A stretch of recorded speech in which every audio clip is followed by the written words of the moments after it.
Hi everyone, and welcome to the Shotokan Chronicles. In today's video, we're going to return to the Nakayama Legacy series and continue with the kata Enpi. But first, please take a second and subscribe to the channel. Click on the notification bell so you don't miss out on our future videos. And please visit The Great North Apparel. Go to thegreatnorth.net. Look at their products, and if there's anything you would like, during checkout, use the coupon code Shotokan to receive 30% off of your purchase. So a lot of people ask me, is it Enpi with an N or Enpi with an M? Well, actually it's Enpi no matter which way you spell it. Enpi with an N, some people will say, means flight of a swallow. And then others will argue that it means monkey elbow, and vice versa.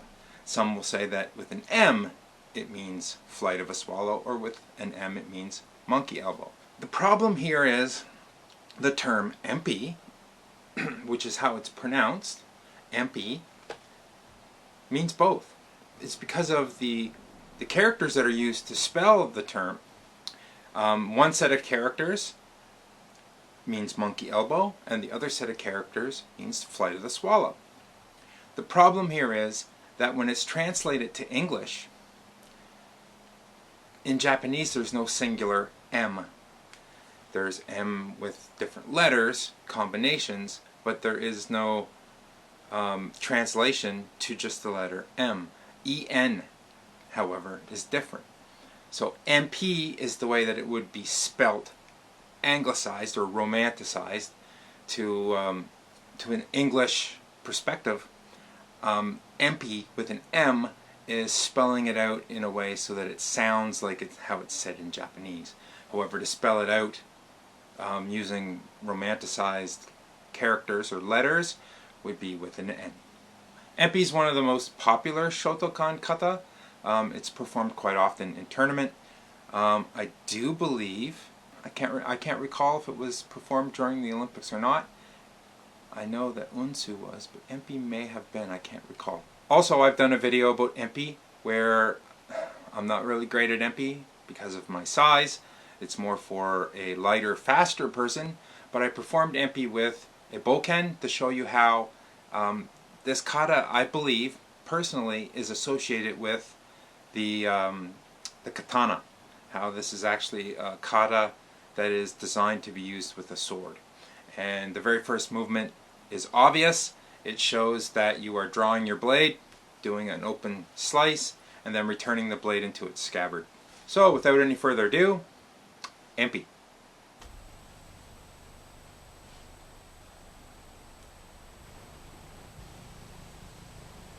Now, the first part of this video would have music, and for copyright issues, I cannot share that music with you.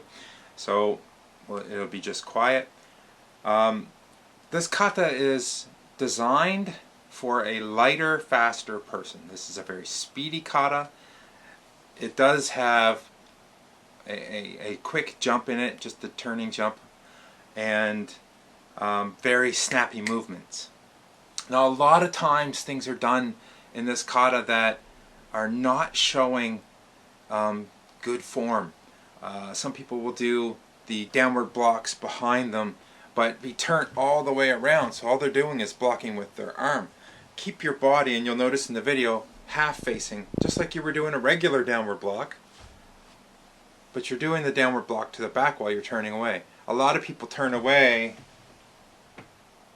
and just look. But then your body is not being used properly, so that you're blocking behind you, and it's not very effective. Other things that you're going to see in this kata, think at the very first movement like your body's just drilling straight down. A lot of people step out and block long. Some people block directly in front of them so that the block is just coming out to the straight forward motion when it should be on an angle to the side. There's other issues that I'll discuss as we continue through the video. Again, this video, like many of the other Nakayama Legacy kata videos, is fairly long. I believe it is around 25 minutes. But stick around and I'll give you some Enpi means flying swallow. In this kata, after a rising strike to the upper level, one jumps into the opponent while grasping and pulling him in. This resembles the flight of a swallow, sometimes high, sometimes low, suddenly reversing directions.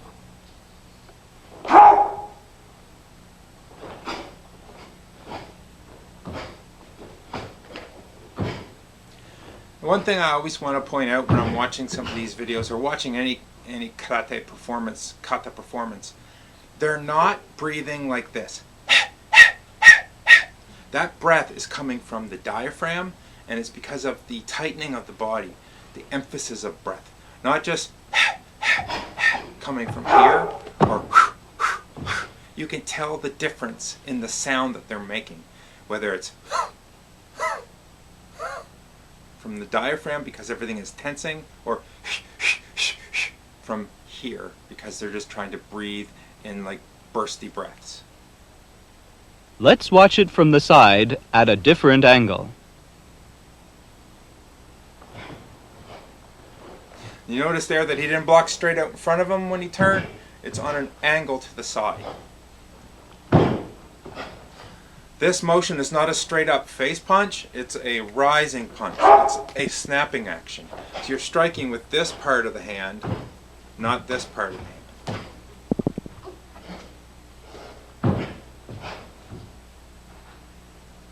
In some versions, some instructors teach that you do the rising strike and then you roll your hands around before you do the next action. That's more associated with Bunkai and not associated with doing the kata. So if you're doing that in your organization or in your dojo, ask the instructor if that's exactly what they're looking for.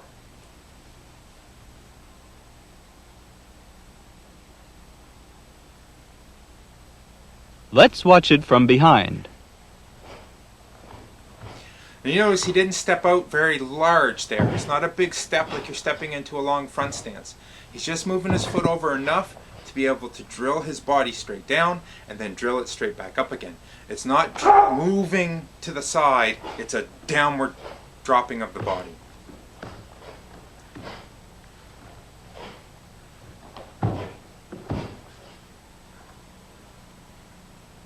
You'll also notice when he does his downward blocks to the back, sometimes he leans a little bit, and that's older style. Some people, I remember when I started, they would lean very far when they did the downward block. But now you just have to do just like a regular downward block, but it's behind you, remember.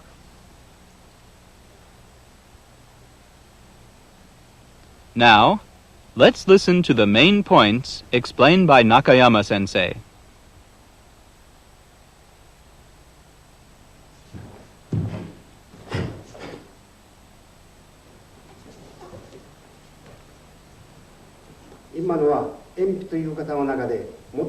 What you've just watched are the most important movements of Enpi. In this kata, after an upper-level rising punch, punch downward and reverse directions. This kata is suggestive of a swallow flying away, doing a backward somersault, and then reversing directions. Now, let's watch it once again.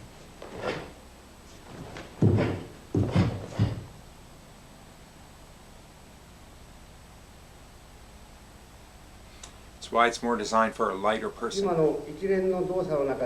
The most important position in this series of actions is the crossed leg stance. Bending your ankles and knees as deeply as possible, shift your full body weight to one leg. Cross your left leg behind your right leg and maintain a balanced pose. It's very important when doing that stance that your knees are together. Don't let your knees shoot out. This position is very strong, with your hips directly below your body and your weighted leg fixed solidly. But if the hips are pulled backward, this stance becomes very weak.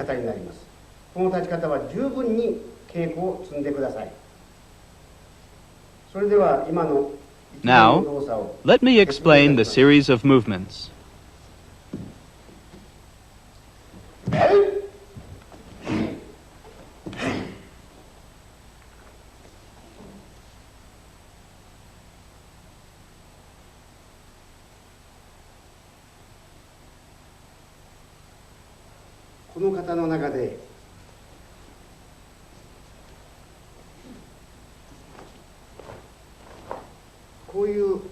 がありました。これは技ではなくて誘いです。つまり This is not an ordinary technique, but a trap for your opponent. The purpose of this action is to become deliberately off guard in order to draw out your opponent's attack and to counterattack when you are in a stalemate with him, just staring at each other. A lot of people don't realize that. It's an actual trap. この方の中に高く飛び上がるところがありますが、これは相手が棒で持って足を払ってきたというのを In this kata, jump high in order to avoid having your legs swept away with a staff. Do not just jump high, but hold your knees close to your chest before you jump. Watch this.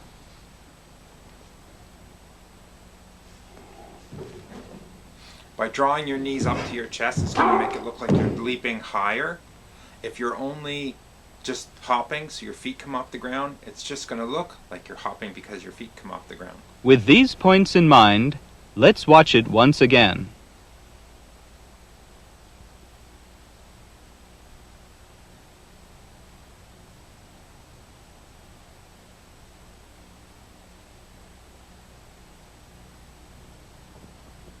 Now, in that opening sequence, if you do the first movement and come back up and you're only turning on your heels, then you do your second motion, but just step out straight and don't step into a full stance. You're not doing a downward block to the side. You're actually doing the blocking technique on a 45-degree angle, but continuing the motion through. So if you imagine that it's similar to the end of Heian Nidan with that stance, your feet should still be in line. If you continue to turn on your heels, you won't have to shift your legs back to get into a back stance. You'll be in the same spot, basically, as you were when you began.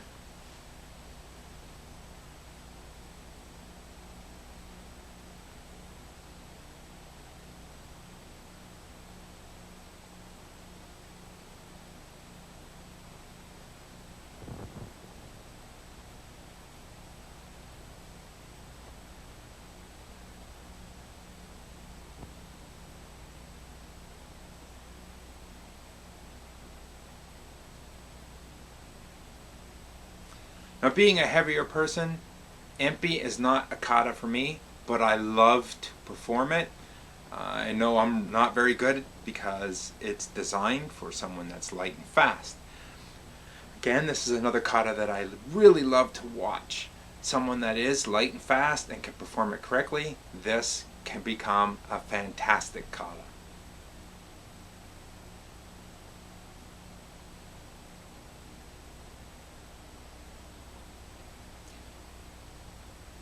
Let's watch it from behind. You see how he didn't step out very far? Just enough so that he could open up his hips and twist his body down. Something that's very important, when you're doing the very first movement, your hikite isn't at your hip. Your hikite is going to be at your chest. So as you're twisting down, it's just here, at your chest level. And then it'll shift back with your body. So if you imagine, because you're drilling down with your body, the hikite, you just pull it back, but just think of your elbow retracting. Where your elbow retracts is where it stays. So you're not going to retract it down by your hip if your elbow retracts there as your body drops. So as your body drops, the elbow's angle is going to remain the same, therefore it's going to be higher on your body.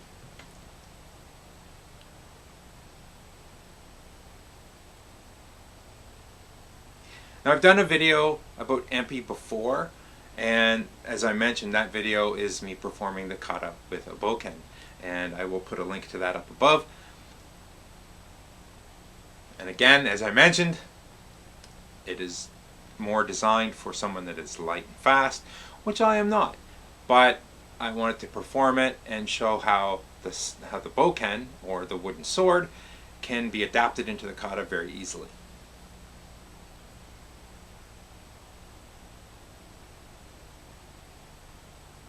You notice there in the leap how he lifted his knees up tight to his chest, and it made it look like he was leaping very far off the ground.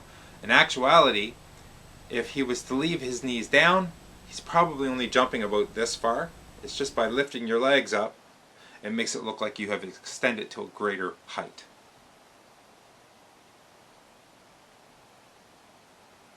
And as with many of the kata that are performed in this series, we're going to see it performed in a traditional Japanese location. Very nice looking building there.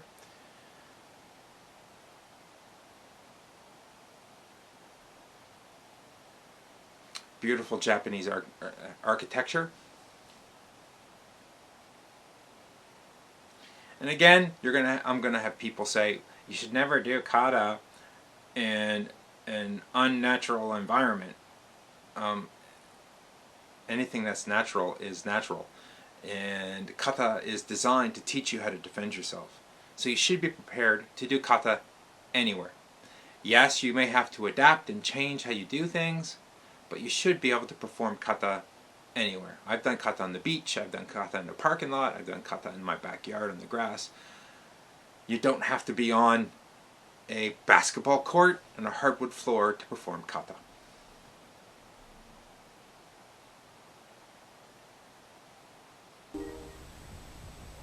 Let's watch it movement by movement, along with Nakayama Sensei's explanation. Always the key, very important parts of these videos, to listen to Nakayama's interpretations and his instruction.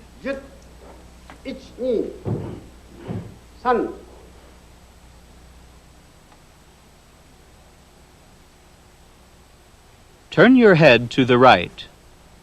Bring your right fist in front of your right thigh and your right knee close to your left heel. Perform movements 1 to 4 at the same speed.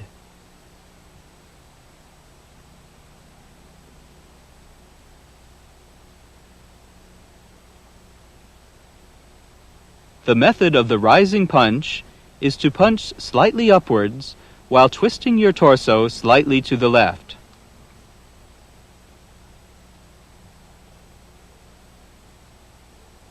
After opening your right fist, pull it strongly, as if you were grasping something and pulling it in.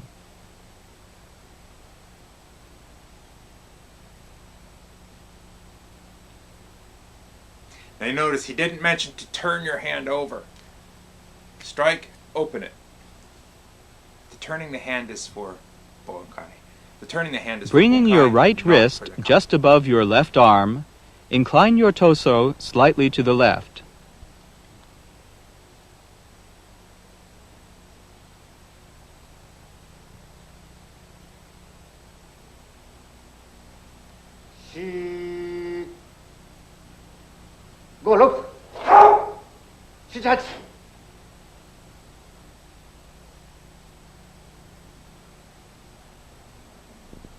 Move your left leg backward and shift your weight to your right leg.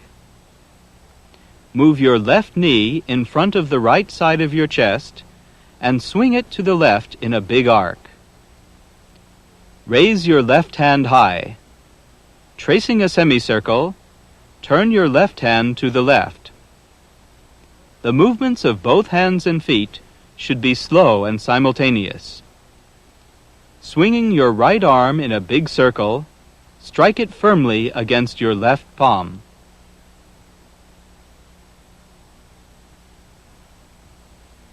The important thing there is to watch your hand as it's coming up, and your eyes should be focused on the palm of your hand the whole time.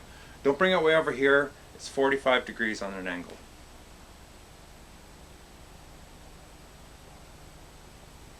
Change sword hand's block simultaneously with the change of foot positions. In movements 21 and 22, turn the hips as quickly as possible and execute techniques like those in movement 1.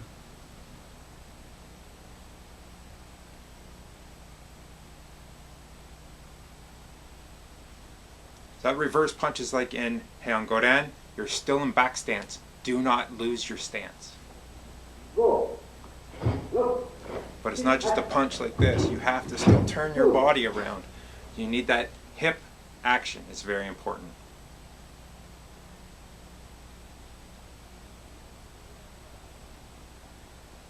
Using Geiran Barai, downward block, and Agezuke, rising punch, jump one step forward. After jumping, assume a crossed leg stance and shift your full weight to your right leg.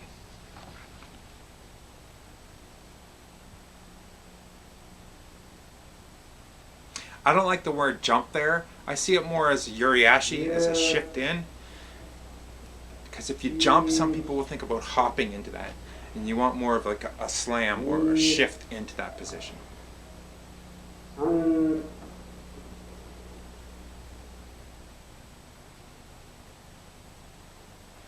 Twist your right wrist and push it diagonally forward, gradually applying power.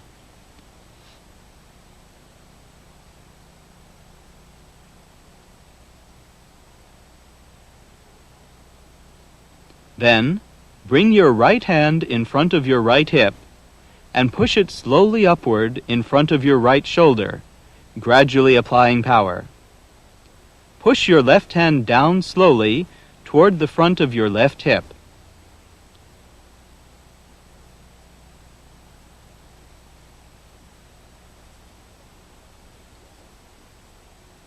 From movements 31 to 33, slowly push up and down with both of your hands as if you were squeezing something. Some people view these as like crossing, like in Heian Sandan. That's not the case. It's up and down, just like that.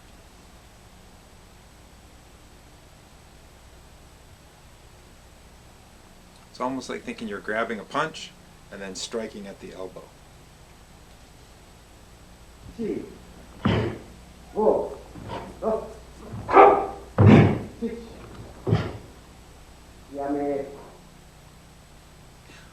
I was always taught the ki is at the apex of the jump. Some people perform it on the landing.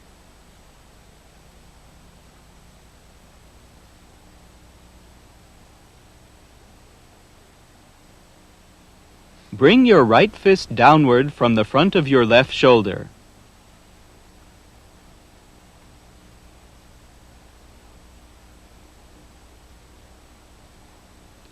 Pulling both of your legs up high, close to the chest, jump high and twist to the left. On landing, assume a back stance. Trace a large semicircle over your head with both hands. A rising punch, jumping in, reversing directions, and a downward block are repeated in this kata. In these actions, be sure to assume a cross-leg stance with your weight on the right leg after jumping. The success of this kata's performance depends on how you pull your hips back when you move on to the next stage of reversing directions and the downward block.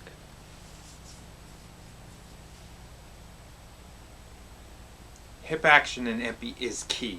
If you can't get hip action from the previous katas, don't move on to Enpi. You need to make sure your hip is correct in Basadai. Let's watch it once again from the very beginning. Until you get to that point, you need to be able to get your hips to turn correctly and have that nice crisp action. If you don't have that, Enpi is not going to be successful for you. This is a kata that has very quick movements, and your hip has to flow through those movements. If you have a stiff hip, you're going to notice it, because here you'll have your body turned forward when you're doing the blocks behind you, and basically all it's doing anything is your arm. You're going to try to block behind you like this, but when you should be like this. Using your hip correctly is key.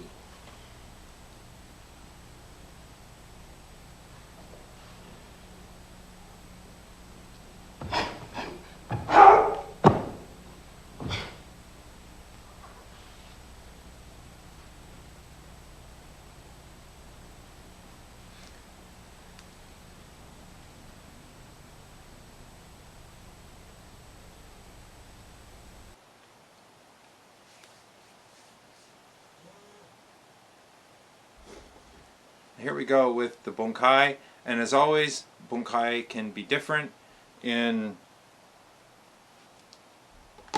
in different styles and different organizations. This bunkai is effective, it works, but you have to understand how to do it. Never ever say a bunkai doesn't work. If you don't understand the movements, then you don't understand the kata. You have to understand the kata for the bunkai to work correctly. You could be seeing, oh, this isn't an action that works. Well, you're not seeing the flow and the connection between movements. The connection between movement 1 and movement 2 is where the action that takes place. When you understand that, you're going to understand bunkai so much better, and you will enjoy performing kata so much more.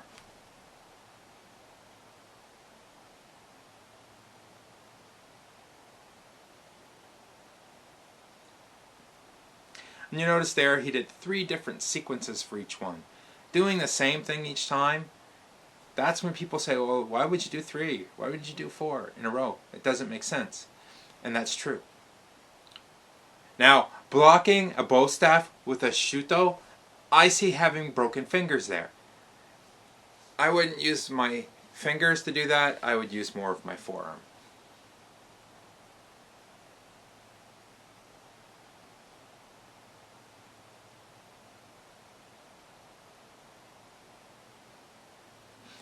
Enpi is a classic kata. It's one of the ones that you will see a lot if you are in tournaments in the JKA, ISKF, IKD system. Basadai, Konkudai, Enpi, and Jion are going to be very important if you're a black belt and performing kata tournaments. Those are going to be part of the elimination rounds. First round eliminations is usually come from the Q levels, from Heian Nidan, Heian Sandan, Heian Yondan, etc. From the Heian katas or Teki Shodan. And then they move on into the further elimination rounds using Basadai, Konkudai, Enpi, and Jion. So those are very important. Not until the finale, until you make the final round or make finals, do you get to perform the kata that you have been practicing or focusing on. In other styles, in other tournament systems, they kind of focus more on you pick your kata, you get out and perform, and that's how it works, like you would have seen in the Olympics. But when it comes to a more traditional karate kata tournament, they go through the elimination rounds where you are doing these basic katas before you work yourself up to a more advanced kata. And where Enpi is more advanced, it's in the more basic of the advanced.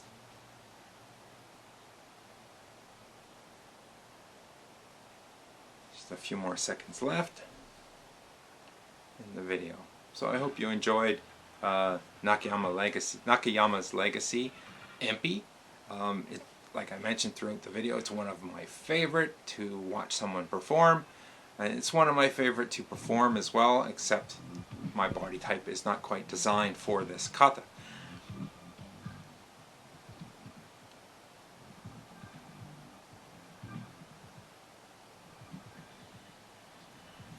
So, Enpi is a key kata in the Shotokan syllabus.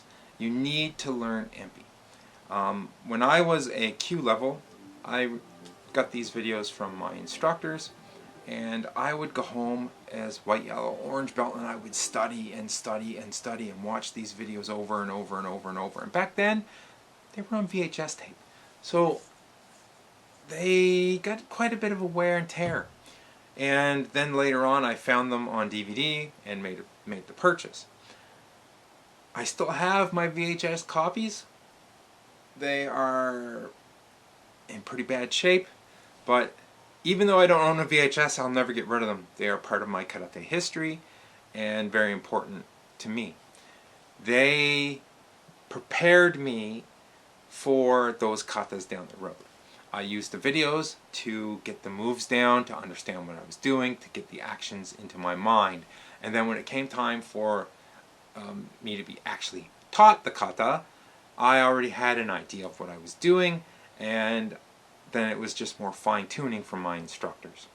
These videos give you that opportunity. If you have not yet learned Enpi, use these videos to help to find the movement, the action, the importance of your hips, etc. Don't use these as your final be-all and end-all, because this is the JKA from the 60s and the 70s, and things have changed. Not every single thing is exactly the same anymore. If you're part of the IKD, for example, there might be some changes that we have applied as we have standardized some of the kata. Now, not across the board, because some groups have not yet brought their standardization up to the level that others have, and that's fine.